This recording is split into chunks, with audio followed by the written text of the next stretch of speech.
तो नमस्कार। आपकी सफलता ही मेरा मिशन है। ज्ञान कोश एजुकेशन पर आपका अभिनंदन है। मित्रों, इस समय हम लोग प्रगतिवाद पर वीडियो देख रहे हैं। इसके पहले आप प्रगतिवाद पर एक वीडियो प्राप्त कर चुके होंगे, जो कि अच्छे प्रश्न का श्रृंखला हो रहा है। और कुछ अगर आप उस वीडियो को देखेंगे तो निस्संदेह आप समझे होंगे कि यह काफ़ी मतलब डीपली क्वेश्चन आपको मिला होगा। और इस समय मेरा उद्देश्य भी यही है कि मैं आपके सामने कुछ ऐसे प्रश्नों को लाऊं जो कि परीक्षा के दृष्टिकोण से बेहद अलग हट करके हो, क्योंकि जो परीक्षा का बदलता हुआ पैटर्न है, उस पैटर्न को अब ध्यान रख करके आप लोगों को हम वीडियो प्रोवाइड करा रहे हैं। क्योंकि सामान्य स्तर के प्रश्नों से अलग हट करके इन परीक्षाओं में प्रश्न पूछे जाने हैं। पिछले साल 2021 का एग्ज़ाम अगर आप देखे होंगे, उसके साथ साथ आप देख रहे होंगे कि वहाँ काफ़ी डीपली स्तर से क्वेश्चन उठाया जा रहा है। ठीक है ना। तो अब मैं इसी तरह का श्रृंखला शुरू किया हूँ। इसके पहले आप वन लाइनर क्वेश्चन का 3 वीडियो आप प्राप्त कर चुके होंगे। ये चौथा वीडियो है। अगर आप नहीं देखे होंगे तो इस वीडियो को देखना बहुत ज़रूरी है, क्योंकि वह एकदम बिल्कुल अलग हट करके प्रश्न है। निस्संदेह आप उस पूरे वीडियो को देखेंगे तो आपको लगेगा कि हाँ, ये प्रश्नों का कलेक्शन काफ़ी अच्छा है। इस समय हम लोग प्रगतिवाद के 2 महत्वपूर्ण कवियों के बारे में पढ़ेंगे। और इनसे मैं आपको बताऊं, मैं अपने अनुभव के आधार पर आपको बता देना चाहता हूं कि कोई भी ऐसा परीक्षा नहीं है टीजीटी या पीजीटी का जिनमें इन 2 लेखकों या 2 कवियों से प्रश्न न उठाया जाता हो। एक नागार्जुन और एक केदारनाथ अग्रवाल। इन लोगों का रचना संसार काफ़ी विस्तृत है और एक ही साथ में हर एक तरह का, जैसे इनके काव्य संकलन, फिर इनका उपन्यास, इनका नाटक, यात्रा वृत्तांत, संस्मरण, आलोचना, सब एक साथ में डाल दिया हूँ ताकि आपको किसी प्रकार का कोई भटकाव की स्थिति ना हो। मतलब एक के साथ सब सधे वाली स्थिति हो जाएगी। ठीक है ना। तो आइए हम लोग शुरू करते हैं। तो आइए बाबा नागार्जुन की रचनाओं के बारे में हम लोग देखते हैं। पहले काव्य संकलन। काव्य संकलन में देखिए युग धारा है, सन के साथ आप देखते चलिए। कब का है? 1952 का है। तालाब की मछलियाँ 1957। सतरंगे पंखों वाली 1959। प्यासी पथराई आंखें 1962। खिचड़ी विप्लव देखा हमने, खिचड़ी विप्लव देखा हमने, ये 1980 का है। तुमने कहा था, ये 1980 का है। हजार हजार बाहों वाली, वह हो गया, इसको बहुत समझ लेंगे, थोड़ा सा मिसप्रिंट है। बाहों वाली 1981 का है। पुरानी जूतियों का कोरस 1983 का है। रत्नगर्भा 1984। ऐसे भी हम क्या, ऐसे भी तुम क्या, यह आपका है 1985 का है। गीत गोविंद इनकी एक है, वह आपका है 1979 का है। ठीक है। भूल जाओ पुराने सपने 1994 का है। आखिर ऐसा क्या कह दिया मैंने 1996 का है। इस गुब्बारे की छाया में 1990 का है। अपने खेत 1997। भस्मांकुर, भस्मांकुर नहीं भस्मांकुर है, इसको आप मिसप्रिंट हो गया यहाँ, ध्यान दीजिएगा। भस्मांकुर है, भस्मांकुर। ये काव्यखंड है, ये 1970 का है। हरिजन गाथा एक लंबी कविता है। ठीक है ना। तो ये प्रश्न पूछा जा सकता है कि नागार्जुन की लंबी कविता क्या है। मान ली 4 में एक दे दिया हरिजन गाथा, तो याद रखिएगा कि हरिजन गाथा इनकी एक लंबी कविता है। ठीक है ना, इसको ध्यान रखिएगा। भूमिजा भी इनकी लंबी कविता है। तो 2 इनकी लंबी कविताएं हैं। क्या क्या है? एक हरिजन गाथा और एक भूमिजा, ये 2 लंबी कविताएं हैं। और भूमिजा के संपादन की बात अगर किया जाए तो 2 लोग मिलकर के इसका संपादन किए हैं, सोमदेव और शोभाकांत। ये 2 लोग मिलकर के भूमिजा का संपादन किए हैं। ठीक है ना। आइए इनके उपन्यासों की श्रृंखला को हम लोग देख लेते हैं। इनका उपन्यास है रतिनाथ की चाची, यह 1948 का है। बलचनमा 1952। नई पौध 1953।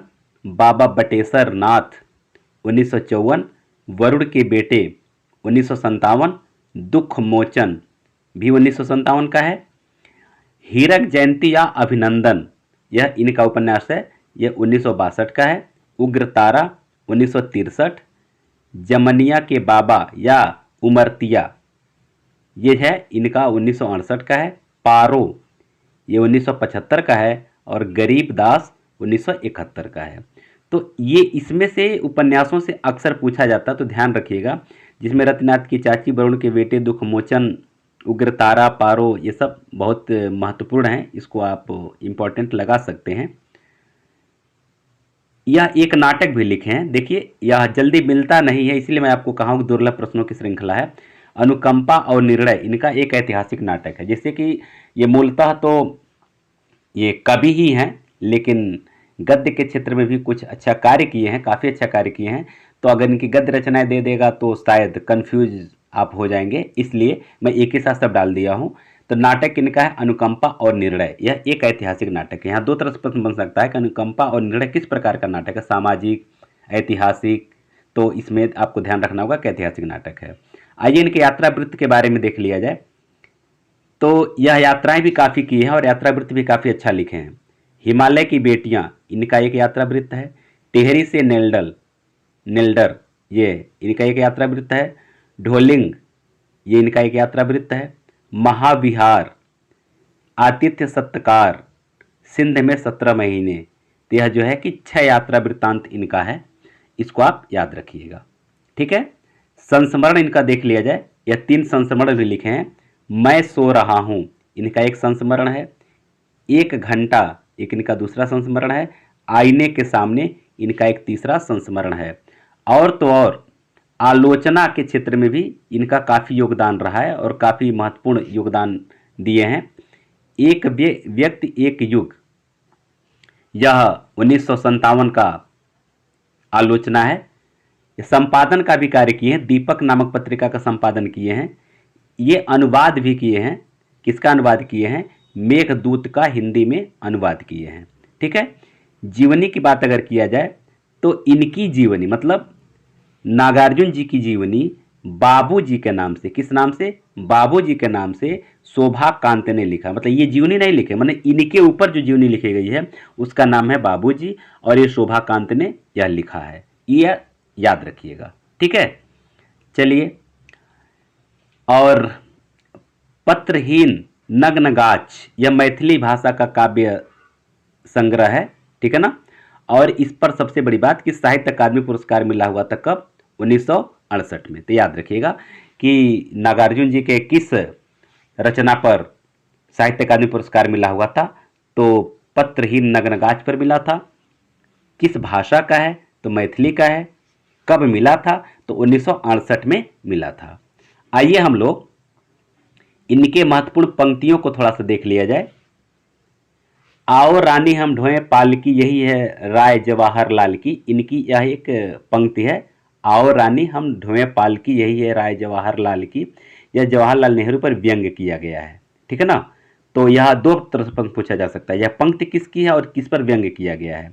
अगला, पैदा हुआ मैं दीनहीन अपठित, ये इनकी पंक्ति है। इनकी अगली पंक्ति है कालिदास सच सच बतलाना, यह इनकी पंक्ति है। बादलों को घिरते देखा मैंने, यह इनकी एक पंक्ति है, काफ़ी महत्वपूर्ण है, यह पूछा भी जाता है। घोर निर्जन परिस्थितियों ने दिया, यह एक पंक्ति है। और ये सिंदूर तिलांकित भाल नामक ये कविता के अंदर से है ये। ठीक है ना। तो ये पूछा जा सकता है कि यह किस कविता से है। तो ज़्यादातर अगर इस तरह का हो जाए तो बादल को घिरते देखा, ये इनकी एक कविता है। तो लग रहा है कि नहीं, उससे अगर ये प्रश्न आ जाए, ये पंक्ति दे करके प्रश्न आ जाए कि किस रचना से है, और एक दे दे कि बादल को घिरते देखा, और एक दे दे सिंदूर तिलांकित भाल, तो कहीं ना कहीं ध्यान उस पर जाएगा कि बादल को घिरते देखा। तो ध्यान रखिएगा, घोर निर्जन परिस्थितियों ने दिया, तो इस तरह से सिंदूर तिलांकित भाल का है ये। पेशा से प्राइमरी स्कूल का मास्टर था, इनकी एक काव्य पंक्ति है, इसको भी ध्यान रखिएगा। आइए हम लोग केदारनाथ अग्रवाल के बारे में जानते हैं। दोस्तों एक चीज़ मैं आपको और बता देना चाहता हूँ, आपकी सुविधा के लिए कई लोग हमेशा कमेंट में पूछते रहते हैं, सर किस पुस्तक से पढ़ाते हैं या कौन पुस्तक इसमें काफ़ी अच्छी है। तो पढ़ाने के लिए तो मैं कई पुस्तकों से पढ़ाता हूँ। कई पुस्तकों का एक तरह से अंदर से प्रश्नों को निकाल करके, मैंने डीपली क्वेश्चन को निकाल करके वहाँ से आपके सामने मैं प्रस्तुत करता हूँ, जो लगता है कि हाँ ये परीक्षा के लिए काफ़ी इंपॉर्टेंट है। यानी ज़्यादा पोथा न पढ़ करके मैंने एक तरह से गागर में सागर का मैं प्रयास करता हूँ आपके सामने देने के लिए। फिर भी यदि आपको किताब पढ़ना है तो अगर आप साहित्य के इतिहास की बात करते हैं तो इस समय काफ़ी अच्छा ट्रेंड में चल रहा है बच्चन सिंह का। पिछले परीक्षा में 21 में काफ़ी ज़्यादा प्रश्न उसमें से उठाया गया था। तो आप चाहें तो उसका हिंदी साहित्य का दूसरा इतिहास, इनकी जो इतिहास ग्रंथ है बच्चन सिंह का, वो ले सकते हैं। डॉक्टर रामस्वरूप डॉक्टर रामस्वरूप जी का ले सकते हैं किताब। वह उनका क्या नाम है, हिंदी साहित्य और संवेदना का विकास। इसके बाद आप आचार्य रामचंद्र शुक्ल का किताब ले सकते हैं। आप जानते हैं कि हिंदी साहित्य का इतिहास काफ़ी चर्चित है, यही बेस ही है हर इतिहास ग्रंथों का।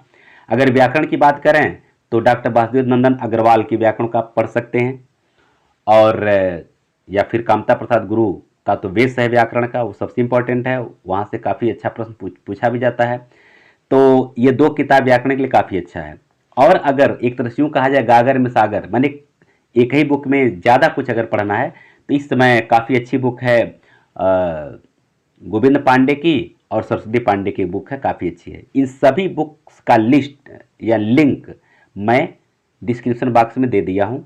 आप एक बार डिस्क्रिप्शन बॉक्स में जाएं, उन लिंकों को ओपन करें, देखिए। अगर आपको लगता है कि इसमें से कुछ किताबों का आपको लेना है, पढ़ना है, तो इसमें से कोई किताब आप चाहें तो परचेस कर सकते हैं, कोई दिक्कत नहीं है, मर्जी आपकी। साथ ही साथ उस डिस्क्रिप्शन बॉक्स में कई वीडियो का, अच्छे वीडियो का लिंक भी है, डायरेक्ट प्लेलिस्ट का भी लिंक है, आप डायरेक्ट प्लेलिस्ट में जा सकते हैं। और एक बार प्लेलिस्ट में आप अवश्य जाएं, वहाँ कई फोल्डर मिला करके आपको 350 से ज़्यादा वीडियो वहाँ से मिलने वाला है, और वहाँ से आपकी तैयारी काफ़ी अच्छी हो सकती है। मैं जो कुछ भी कर रहा हूँ आपकी बेहतरी के लिए कर रहा हूँ, क्योंकि वहाँ टेलीग्राम चैनल का लिंक भी है।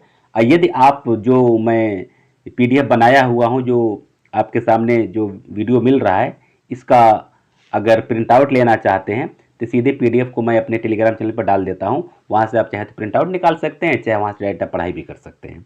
तो कई एंगल से आपकी तैयारी मैं करवा रहा हूँ। वहीं पर मेरा फेसबुक का पेज का लिंक भी है, वहाँ से फेसबुक पर मैं उसको अपलोड करता रहता हूँ, पोस्ट करता रहता हूँ।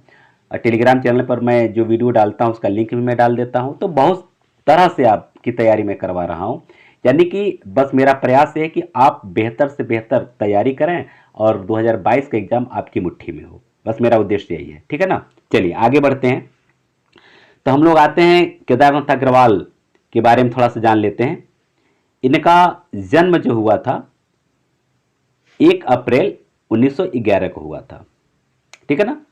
किस गांव में हुआ था? कमासीन नामक गांव में, जो बांदा जिला में पड़ता है। इनका निधन हुआ था 2000 ईस्वी में।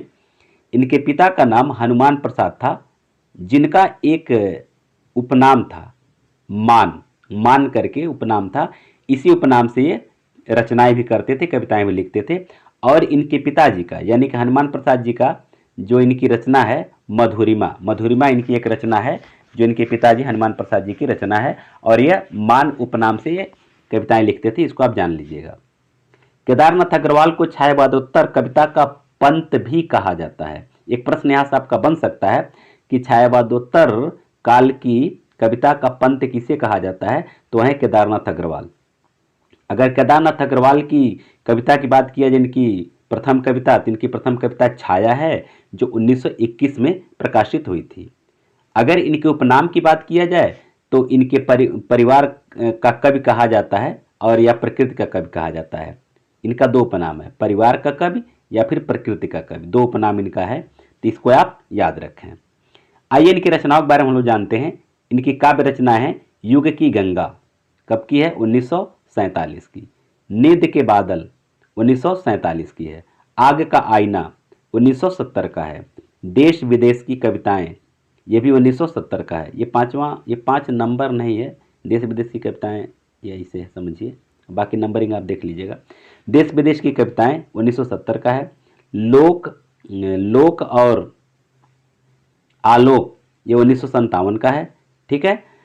अच्छा, पंख और पतवार, पंख और पतवार ये 1979 का है। फूल नहीं रंग बोलते हैं, ये काफ़ी अच्छा इनकी रचना है, बार बार पूछा जाता है, इस पर सुबेरलैंड पुरस्कार भी मिला हुआ था। तो ये 1965 की रचना है ये, ठीक है ना। और इनका प्रथम काव्य संकलन की बात अगर किया जाए तो गुल मेहदी, इसको याद रखेंगे, गुल मेहदी ये 1978 का है, और इनका प्रथम काव्य संकलन है। देखिए प्रथम कविता अलग है, इनकी जो कविता है, इनकी प्रथम कविता छाया है, जो कि 1921 में प्रकाशित हुई थी। लेकिन अगर इनके काव्य संग्रह की बात किया जाए, प्रथम काव्य संग्रह, तो गुल मेहदी है, जो कि 1978 में प्रकाशित हुई थी, ठीक है ना। हे मेरी तुम ये भी 1981 की है। जमुन जल तुम ये 1984 की है। मार प्यार की थापें ये 1981 की है। इसी में बोले बोल अबोल ये इनकी दूसरी ये कविता है। बोले बोल अबोल 1985 की है। कहें केदार खरी खरी ये 1983 की है। बम्बई में रक्त स्नान भी 1983 की है। ठीक है ना। तो ये सब अलग अलग कविताएं हैं। ये एक ही पंक्ति में दे दिया तो इसमें आप कंफ्यूज मत होइएगा। कहें के केदार नहीं केदार है, थोड़ा सा मिसप्रिंट हो गया, केदार है। कहें केदार खड़ी खड़ी खरी खरी और मुंबई में रक्त स्नान ये जो है अलग अलग कविताएं हैं। आत्मगंध इनकी कविता है 1988 की है। जो शिलाएं तोड़ते हैं 1985 की है। अपूर्वा इनका काफ़ी महत्वपूर्ण काव्य संग्रह है और इस पर 1989 में हुआ था, ये प्रकाशित हुई थी और 1986 में साहित्य अकादमी पुरस्कार इस पर मिला हुआ था। ध्यान रखिएगा इनकी किस रचना पर साहित्य अकादमी पुरस्कार मिला हुआ था, इसको आप याद रखिए। कौन सा काव्य संकलन, इनका प्रथम काव्य संकलन है। किस पर सोवियत नेहरू पुरस्कार मिला हुआ था, तो ये सब चीज़ों को आप ध्यान रखिएगा। अनुहारी हरियाली इनकी रचना है 1988 की है। पुष्पदीप 1989 की है। खुली आंखें खुले डैने ये 1989 की है। बसंत में प्रसन्न हुई पृथ्वी 1990 की है। कुहू की कोयल इनकी लंबी कविता है। अगर लंबी कविता की बात किया जाए तो कुहू की कोयल 1990 की है, याद रखिएगा ये, क्योंकि इस तरह के प्रश्नों को आपको हमेशा ध्यान में रखना होगा। फिर मैं आपको इंगित करा देना चाहता हूँ। कुहू की कोयल लंबी कविता, इस पर फोकस जरूर करिएगा। अपूर्वा पर इनको साहित्य अकादमी पुरस्कार मिला हुआ तो इसको जरूर ध्यान में रखिएगा। ठीक है। उसके बाद से आप फिर प्रथम काव्य संकलन इसको याद रखिएगा, ये गुल मेहंदी है और इनकी पहली रचना इसको याद रखिएगा। प्रथम कविता मतलब ये छाया करके इनकी प्रथम कविता यह 1921 की है। इतना आप जरूर याद रखिए। इसके बाद आगे और भी बढ़िया और भी अच्छे अच्छे तथ्य आपको मिलेंगे और निसंदेह आप जब पढ़ रहे होंगे तो देख रहे होंगे कि हाँ ये तो कुछ अलग हट करके तो है, क्योंकि एक ही साथ आपको सब कुछ मिल रहा है और निसंदेह इस पर मेहनत किया गया है। बिना मेहनत के ये नहीं संभव है। कई किताबों का संकलन करके यहाँ से इकट्ठा किया जाता तब जाकर किस तरह का PDF बनता है और आपके लिए वीडियो तैयार होता है। ठीक है ना। आइए देखिए, प्रगतिवादी कविताओं का संकलन अगर इनके किसी ग्रंथ में है तो देखिएगा ये बहुत अलग हट करके प्रश्न है, ध्यान दीजिएगा। प्रगतिशील कविताओं का संकलन आस्था और अंकुर नामक इनकी ये रचना है। इसमें प्रगतिशील कविताओं का संकलन है। कब प्रकाशित हुई थी, 2005 में, और इनके निधन के बाद, क्योंकि 2000 में का निधन हुआ था, इनके निधन बाद प्रकाशित हुई थी। और इसमें कितनी कविताएं हैं, 165 कविताएं। तो यहाँ एक ही लाइन से एक ही पंक्ति से कई प्रश्न बन सकता है कि केदारनाथ अग्रवाल की प्रगतिवादी कविताओं का संकलन क्या है, तो आस्था और अंकुर है। कब प्रकाशित हुआ था, 2005 में। ठीक है ना। इनके निधन के बाद, निधन के पूर्व, निधन के बाद, तो निधन के बाद कितनी कविताओं का संकलन है, 165 कविताओं का संकलन है। ठीक है।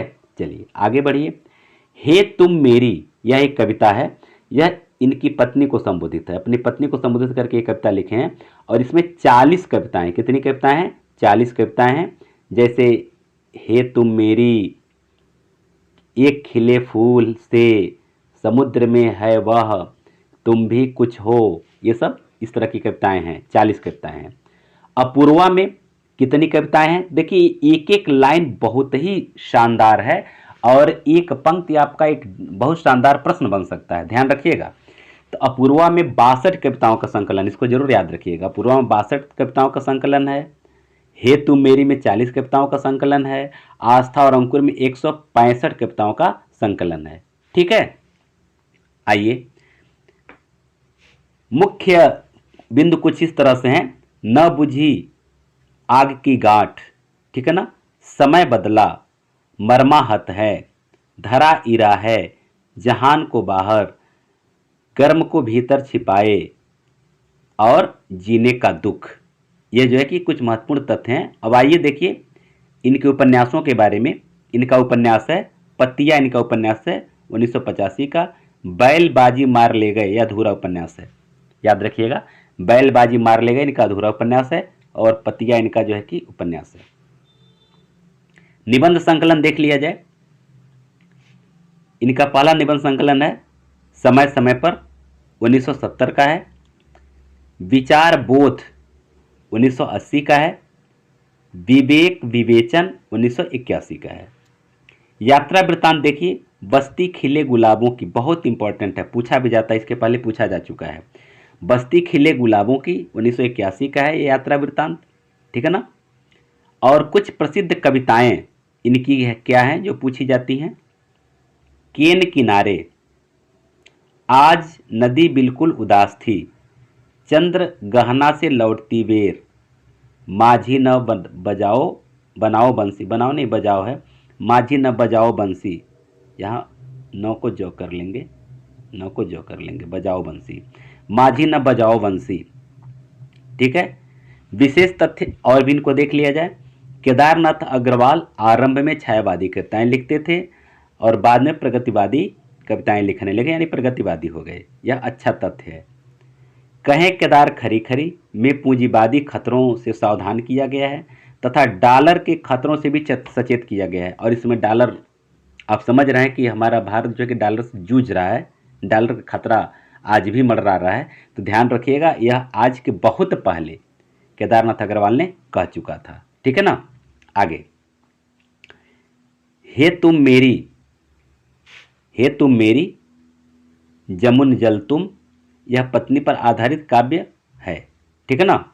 हे तुम मेरी जमुन जल, यह पत्नी पर आधारित इनका काव्य संकलन है। केदारनाथ अग्रवाल वास्तव में ग्रामीण प्राकृत और संस्कृत के चितेरे हैं। इनकी कविताओं में मिट्टी से जुड़ाव की गंध है। यह कथन किसका है, यह पूछा जा सकता है। केदारनाथ अग्रवाल वास्तव में ग्रामीण प्रकृति और संस्कृत के चितेरे हैं।